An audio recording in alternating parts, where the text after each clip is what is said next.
जानकारी मौसम को लेकर आपकी टीवी स्क्रीन पर। अचानक छा गए जयपुर शहर में बादल, तो अचानक से मौसम में बदलाव हुआ है। लोगों को गर्मी से राहत जरूर मिली है। बीजेपी मुख्यालय से लाल सिंह मेरे साथ जुड़ चुके हैं, मेरे सहयोगी, इस पर और अधिक बातचीत करने के लिए, अपडेट देने के लिए। लाल सिंह, शाम होते होते मौसम का मिजाज बदल गया, बारिश शुरू हो गई। अभी क्या तस्वीरें नजर आ रही है मौसम को लेकर?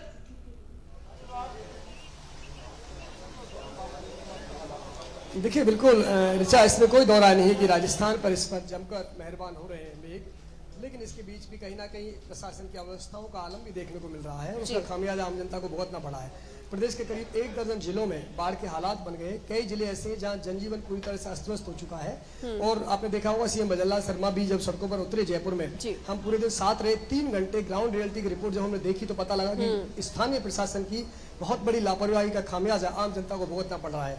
हिंडौन की बात करें तो वहाँ लोग खाने तक के लिए तरस रहे हैं, उनके लिए पानी तक के इंतजाम नहीं किए गए हैं। जब हवाई सर्वेक्षण किया गया सीएम के द्वारा, तब स्थानीय प्रशासन सतर्क हुआ। और ये हालात तो है क्योंकि कहीं ना कहीं इससे पहले आप सावचेत नहीं हुए, पहले आपने व्यवस्थाओं को दुरुस्त नहीं किया।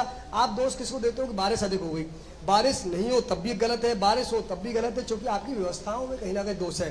फिलहाल मेरे सहयोगी दिनेश आपको तस्वीरों में दिखाते हैं। आज जयपुर की जो तस्वीर रिचा वो देखें, ये तस्वीर है भाजपा मुख्यालय की। अब देखिए, अगर सीधे आप नजर डालेंगे वहां से, मेरे सहयोगी आपको विजुअल के जरिए दिखाएंगे किस तरह की तस्वीर आपको देखने, पूरी तरह से पूरा भाजपा मुख्यालय का जो ये प्रांगण है, ये पूरी तरह से लबालब भर चुका है। अगर मैं इधर मेरे सहयोगी से तस्वीर दिखाऊं तो ये जैसे सामने गाड़ी आ रही है रिचा, उससे आप अंदाजा लगा सकते हैं कितना पानी भाजपा मुख्यालय के प्रांगण में भरा हुआ है।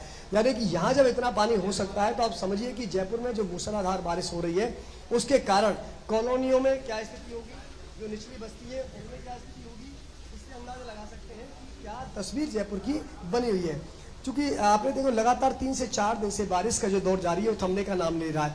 आज आपने देखा सुबह बारिश हुई, इसके बाद उमस हुई, गर्मी हुई, लेकिन उस उमस और गर्मी के बाद अचानक मौसम का बदलाव हुआ। और बदलते मौसम की तस्वीर यह है कि लगातार मूसलाधार बारिश हो रही है। जयपुर में झमाझम बारिश हो रही है।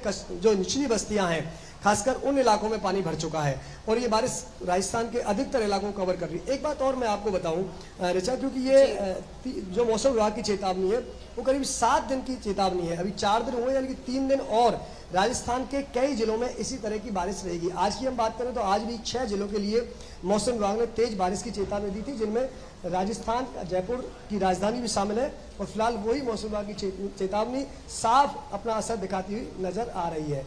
जी ऋचा। बिल्कुल लाल सिंह, देखिए आप बीजेपी मुख्यालय में मौजूद हैं, बाहर की तस्वीर हम देख सकते हैं क्योंकि बीजेपी का दफ्तर है वो भी पानी पानी होता हुआ दिखाई दे रहा है। क्या लग रहा है कि जिस तरीके से मुख्यमंत्री ने दौरा किया था कि जहां जहां पानी भरा हुआ है तो वहां के हालात क्या बने हैं, लेकिन बीजेपी के मुख्यालय के हालात ही बेहाल हो रखे हैं।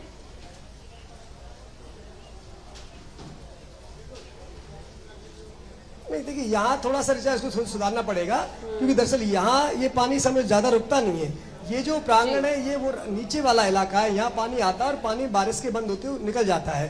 क्योंकि जहाँ हम खड़े हैं इससे काफी ऊपर खड़े हैं, ये अंदर का जो निचला इलाका है बीजेपी मुख्यालय का, जब वो अंदर आएंगे तो भारी बारिश होगी तो यहाँ पानी भरता है, लेकिन पानी जैसे ही बारिश बंद हो जाती है पानी भी निकल जाता है। लेकिन आपने ठीक कहा है, क्योंकि ये तेज बारिश की वजह से इसको हम कोई कम से कम यहाँ ये नहीं कह सकते कोई अव्यवस्थाओं का आलम है, क्योंकि ये निचला क्षेत्र और यहाँ पानी अपने बहाव के साथ निकल भी जाता है। लेकिन हाँ, उन इलाकों का जिक्र करना लाजमी हो जाता है जहाँ सीएम भजनलाल शर्मा ने दौरा किया और करीब 15 स्थानों पर जब उनका काफिला रुका तो हमने कई जगह ऐसी तस्वीर देखी कि प्रशासन अपने उसी ढर्रे पर काम करता है कि हाँ, बारिश आती है तो पानी भरता है, आप उसके लिए नालियां साफ करते नहीं है, सड़कों को खोदने का काम बदस्तूर चलता रहता है। यानी कि एक सेट ढर्रा जो प्रशासन ने बना रखा है कि ये तो होता रहता है, होता रहा है, होता रहेगा, और उसकी बानगी हम लगातार देखते रहते हैं। कई बार हम सुनते हैं कि बारिश से पहले नाले साफ क्यों नहीं किए गए। अरे सवाल ये भाई, बारिश से पहले ही नाले साफ क्यों होंगे?